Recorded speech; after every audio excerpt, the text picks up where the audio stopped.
De los 4 desaparecidos en Guayaquil, en el barrio Las Malvinas, llevados hasta Taura. El día de hoy se desarrollará la audiencia de formulación de cargos contra los 16 militares y esto todavía tiene mucha tela que cortar. Mucha nostalgia, también dolor, sufrimiento por parte de sus familiares que no tuvieron para nada unas navidades felices y siguen los ataques. Lastimosamente siguen los ataques.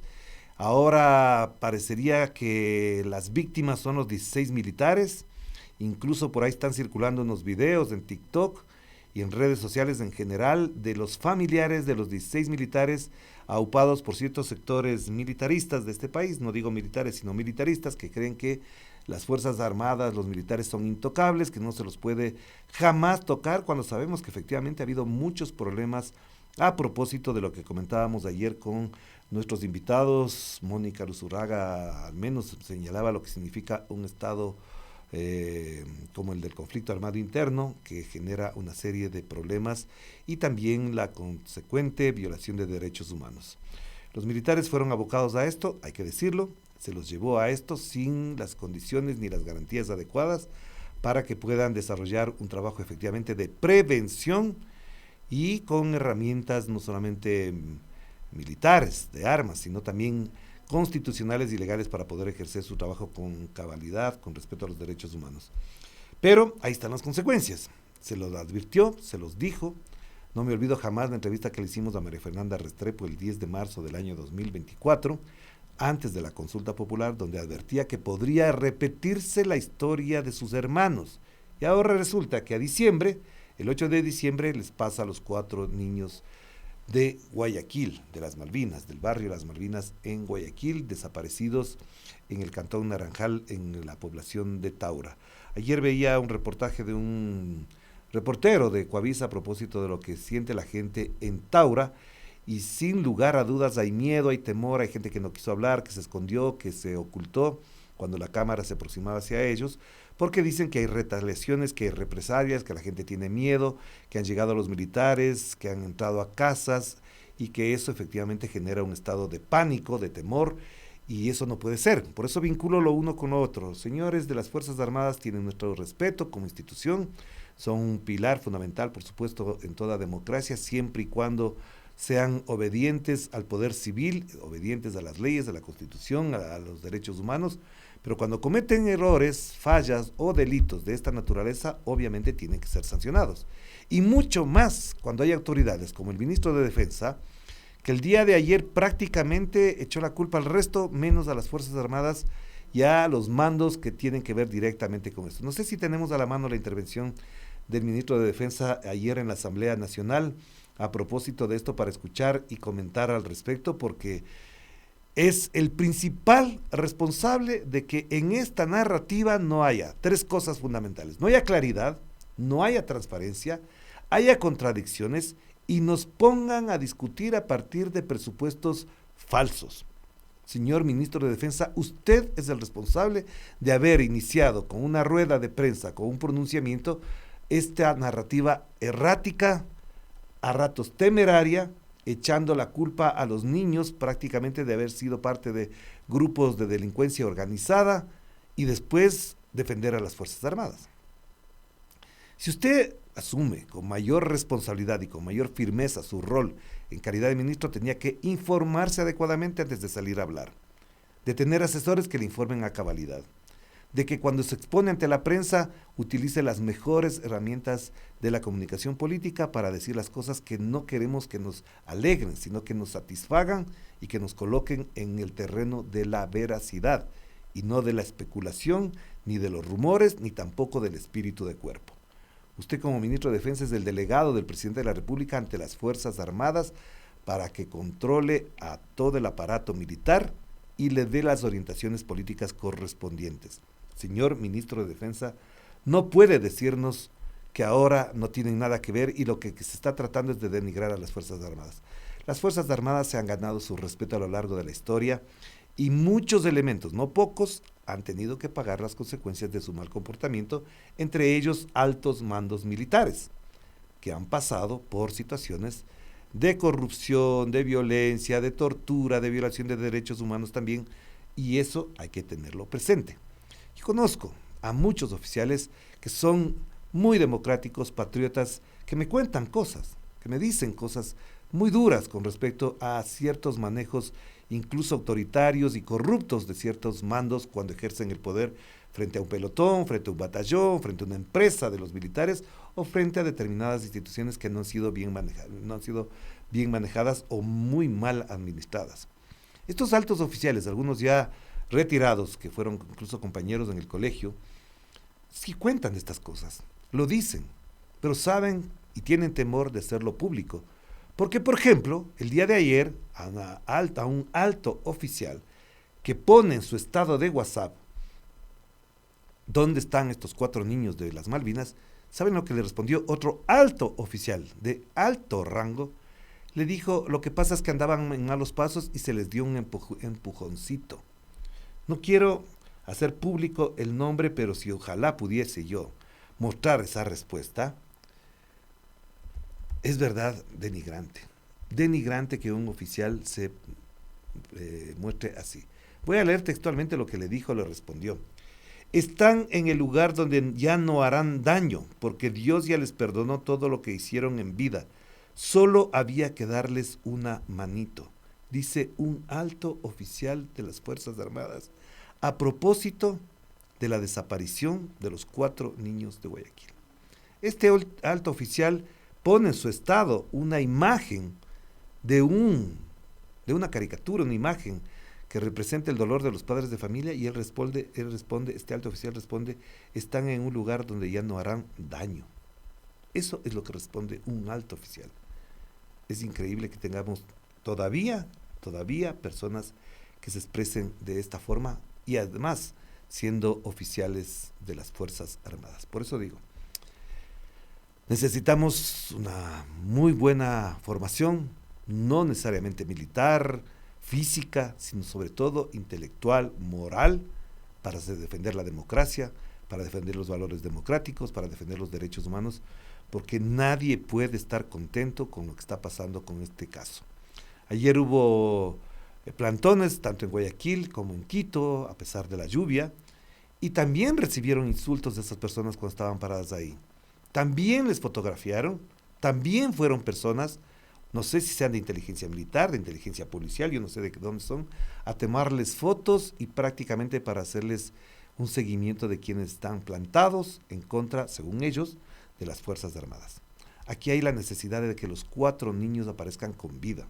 Esa es la única causa con la que se pueden juntar muchas personas. Ahí pueden apreciar ustedes a las personas que participaron ayer en el plantón frente a la Fiscalía, que de paso la Fiscalía impide la circulación normal por aquella calle que está junto a la Avenida Patria, porque creen que les van a atacar, y eso complica el tránsito en esa zona. Ustedes pueden apreciar las imágenes en las redes sociales que estamos transmitiendo de lo que fue el plantón del día de ayer.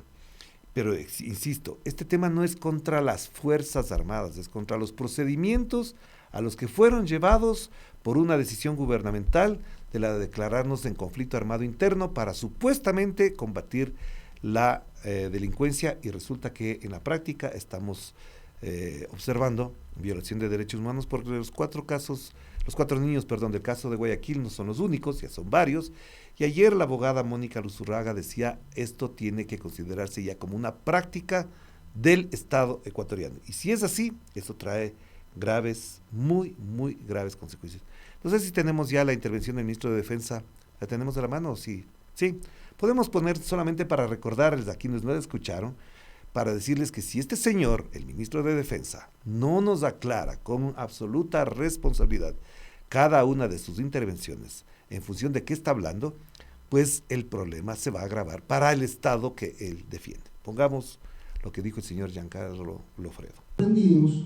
Esta acción se realizó en el contexto circunstancial del retorno de una patrulla militar a la base aérea de Taura, luego de haber concluido una operación militar, por lo que la aprehensión de los adolescentes no fue parte de una operación, mucho menos de una orden de operaciones, sino que se dio en circunstancias en que el personal militar integrante de la patrulla procedió en cumplimiento de un deber ciudadano a la aprehensión de los involucrados en un presunto acto de flagrancia al retornar la patrulla a la base militar.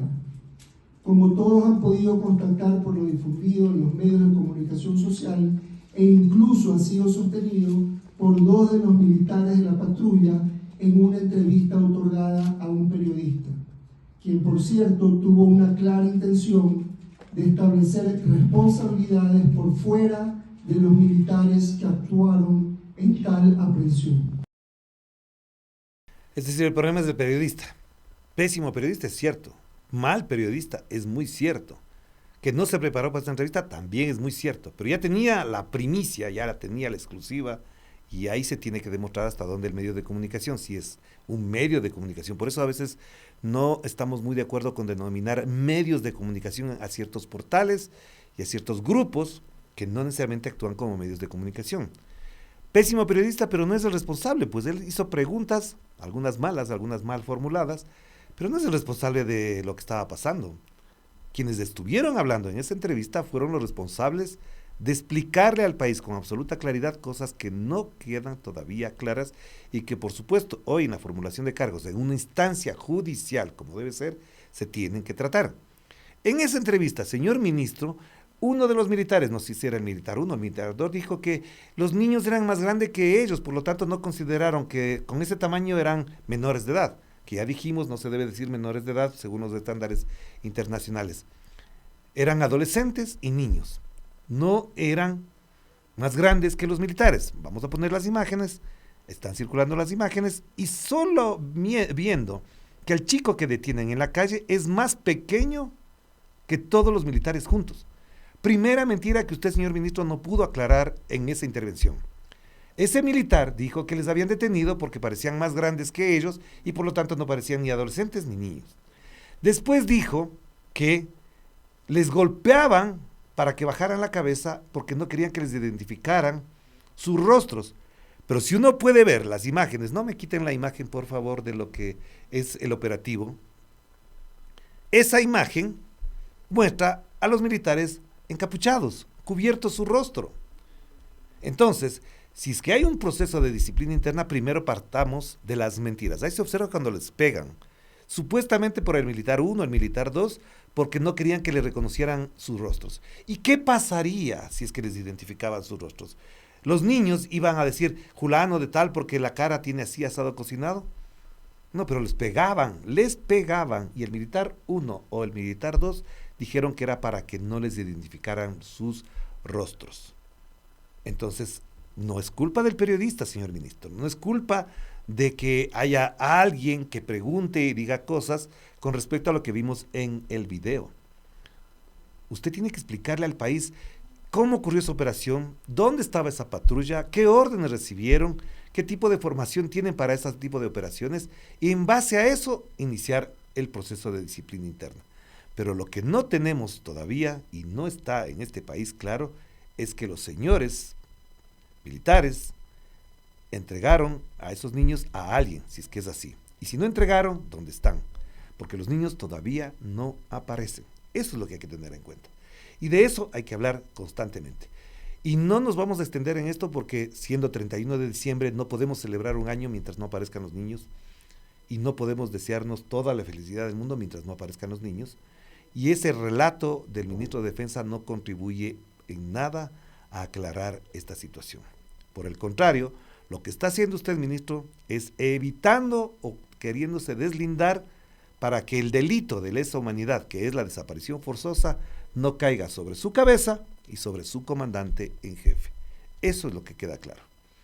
Si políticamente vamos a trabajar en esa lógica, obviamente estamos perdidos, porque no nos ayuda absolutamente para nada. Y también los otros mandos militares que hablaron, como el comandante de la FAE, explicaron desde su postura, desde su narrativa, lo que estaban haciendo en esas circunstancias. Y por lo tanto, hay que tener claro. Yo de todas maneras quiero insistir que aquí hay un tema muy grave. Este año 2024, año de las desapariciones, como lo hemos señalado, desapareció la luz, desapareció la seguridad, nos dejaron a oscuras, desaparecieron las instituciones y poco les faltó para que desaparezcan la Constitución del 2008. Este es el año de las desapariciones. No coincido con aquellos medios de comunicación o analistas que dicen el año en el que se nos fue la luz. No, no se nos fue la luz. No fue lo único que pasó en este año. Por suerte, vivimos 3 meses sin luz. Digo por suerte, porque pudo haber sido mucho más. Gracias a que llegaron las aguas, gracias a que se hicieron una serie de cosas, se pudo solventar, pero fueron 3 meses sin luz. Y el resto del año, todo el año estuvimos en conflicto armado interno. Y todo el año hubo masacres, sicariato, se incrementaron por un 400% los secuestros y las extorsiones. Así que no solamente se fue la luz, eso fue lo más simbólico, lo más visible, pero también hay un año que se incrementó la violencia. Y no nos olvidemos que hubo incendios, que también hubo desapariciones, que también hubo violaciones, que hubo femicidios, como el de la teniente Ati. También hubo femicidios. De eso no hablan. Y por supuesto, ahí hay un señor desalmado, el señor Lucio Gutiérrez, que dice que tal como ocurrió con la teniente Ati, ahora quieren desprestigiar a las Fuerzas Armadas con la desaparición.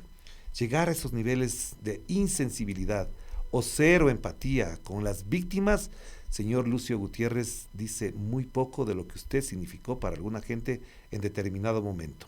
Un militar patriota, le decían, un presidente que llegó apoyado por la CONAIE, por las fuerzas sociales, ya sabemos cómo terminó, pero decir esas cosas la verdad es que ya da vergüenza. Lo siento mucho, pero así no podemos. Y no quiero dejar de mencionar antes de cerrar este comentario algo que es muy importante y queremos denunciar, es que el día de ayer conocimos que ya se habían adjudicado las pautas del Consejo Nacional Electoral a muchos medios de comunicación sin haber hecho público la posibilidad de que otros medios de comunicación como este participaran de aquello. Cuando nuestra compañera al frente de este departamento comercial y de ventas le dijeron que no, que estaba cerrado, que ya estaban otros medios de comunicación y que a Pichincha no le tocaba este año, no le tocaba.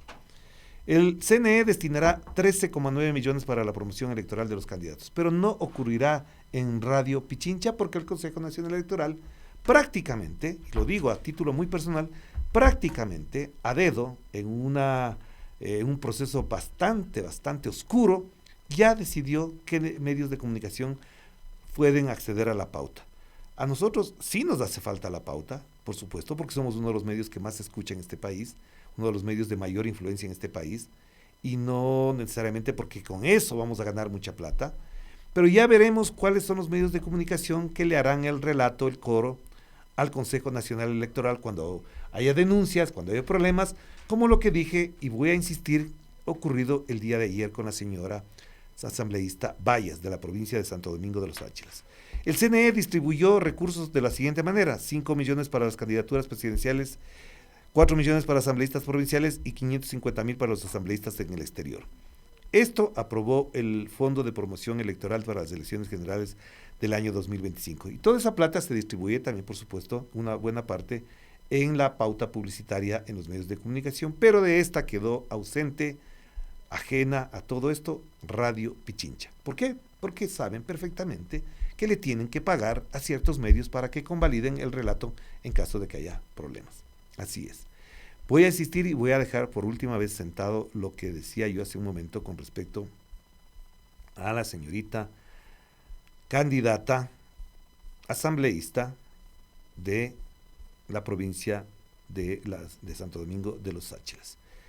Lo voy a poner, si es que lo pueden poner en mi tweet que lo tengo ahí a propósito de la señora Bayas, les agradecería un montón para que la gente que nos sigue en redes sociales lo pueda leer. Decía yo ayer, ahí está, aquí hay un grave delito de la asambleísta Yadira Bayas y los entes de control deben tomar cartas en el asunto. ¿Qué dice la ley? Gestionar bienes del presupuesto general del Estado, en este caso cocinas de inducción, recae en la prohibición establecida en el artículo 163, numeral 2 de la Ley Orgánica de la Función Legislativa, que establece lo siguiente. Ojo, para aquellos asambleístas que no leen ni siquiera su ley orgánica, el artículo 163, numeral 2 dice: prohibiciones a los asambleístas. Las y los asambleístas ejercerán una función pública al servicio del país, actuarán con sentido nacional, serán responsables políticamente ante la sociedad de sus acciones u omisiones en el cumplimiento de sus deberes y atribuciones y estarán obligados a rendir cuentas a sus mandantes. Las asambleístas y los asambleístas no podrán, ojo, ofrecer, tramitar, recibir o administrar recursos del presupuesto general del Estado, salvo los destinados al funcionamiento administrativo de la Asamblea Nacional. Quien incumpla algunas de estas provisiones perderá la calidad de asambleísta luego del trámite previsto en los artículos siguientes y con el voto favorable de la mayoría calificada de la Asamblea Nacional. Si pueden poner el video del tuit al que hago referencia y el audio, ustedes ven al asambleísta Yadira Bayas haciendo lo siguiente. ¿Podemos poner el audio?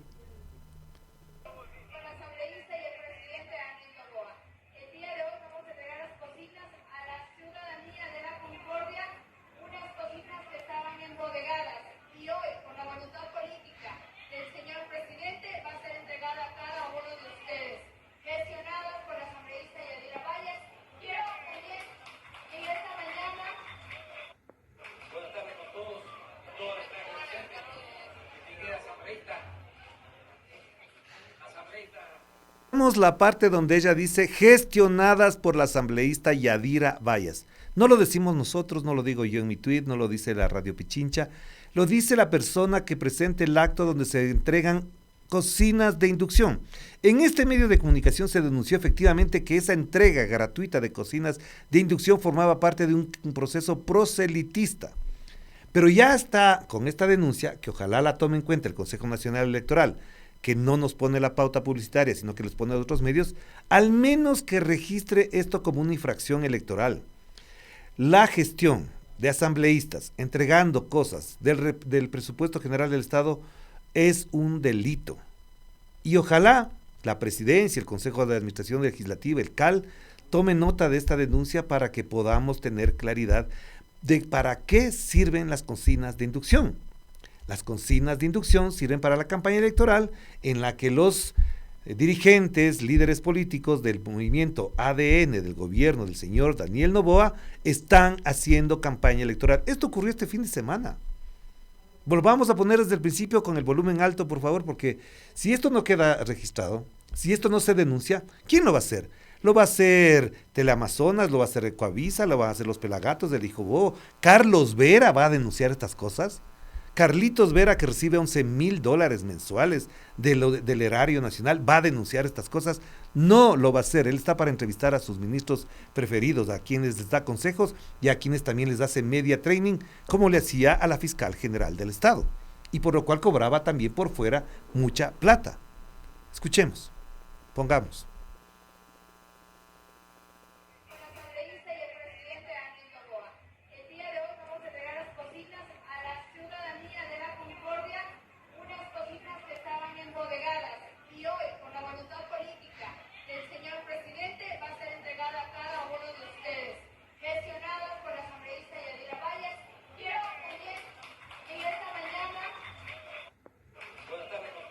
Ustedes pueden ver, se trata del Ministerio de Inclusión Social. Los funcionarios del Ministerio de Inclusión Social del MIES llevan chalecos con los colores y casi que los mismos símbolos de ADN, y la asambleísta Yadira Bayas, de la provincia de Santo Domingo de los Áchilas, es del movimiento ADN.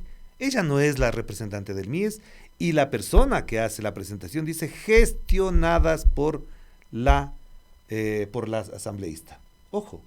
Si eso no queremos entender, si por ahí no queremos entender, obviamente estamos jodidos. Lo digo con absoluta claridad. Este tipo de cosas son las que hablan muy mal de la política, hablan muy mal de la campaña electoral, porque se están utilizando recursos públicos y se está utilizando el dolor y la necesidad de la gente. Entregar cocinas de inducción gratis, primero que ya es una cosa bárbara, ya no es fácil asumir esto como algo normal. Claro, comenzaron a salir con el relato, los Veras, etcétera, a decir que esas estaban embodegadas. Sí, pero ¿quién las embodegó? Pero otro detalle mayor, entregan estas cosas cuando se requiere 220 de voltaje. ¿Quién va a instalar eso? ¿Quién les va a hacer esa gestión? Si el proceso de entrega de cocinas de inducción estaba implementada para hacer todo eso en los hogares, entreguen las cocinas, reciban las cocinas, pero mañana vamos a ver las quejas de la gente cuando no tenga cómo conectar y tenga problemas con las cocinas de inducción. Así que, señora Yadira Bayas, le invitamos a que venga a este medio de comunicación, afronte una entrevista y nos diga hasta dónde su responsabilidad legal en su función de asambleísta está en riesgo y además con la posibilidad de ser destituida del cargo. Que lo quede claro. E insisto, conecto estas dos cosas con el CNE porque ya sabemos que están entregando pauta publicitaria a los medios de comunicación para que este tipo de cosas no salgan en esos medios. De esa manera les tapan la boca como les han tapado a los Veras, a los Pelagatos y a otros con plata del Estado. Lo digo con absoluta claridad. Así que terminemos este año haciendo las denuncias correspondientes, porque corresponde efectivamente hacer este tipo de denuncias, que son las que se pueden verificar. Porque ¿cuántas cocinas de inducción se están entregando? Son 80,000. ¿Cuántas entregó la señora Bayas con los logos del Ministerio de Inclusión Económica y Social? ¿Cuántas? Esto hay que decirlo con absoluta claridad. Y efectivamente, para terminar, porque ya se encuentra con nosotros Licenia Espinel, nosotros queremos declarar efectivamente que el año 2024 es el año de las desapariciones. Así lo vamos a entender, porque desapareció la seguridad, desapareció la luz, desapareció la inversión pública, la inversión social, la inversión extranjera, desaparecieron incluso los controles aduaneros para que no salgan tantos barcos cargados de un polvito blanco que llega a Europa y pasa pocos controles, y los pocos controles que encuentran hablan de 13, de 20, de 25 toneladas en menos de 3 meses. En esta época han llegado algunos barcos. Ojalá no nos sorprenda que pasado mañana, es decir, en el 2025, las noticias desde Europa lleguen con esa realidad.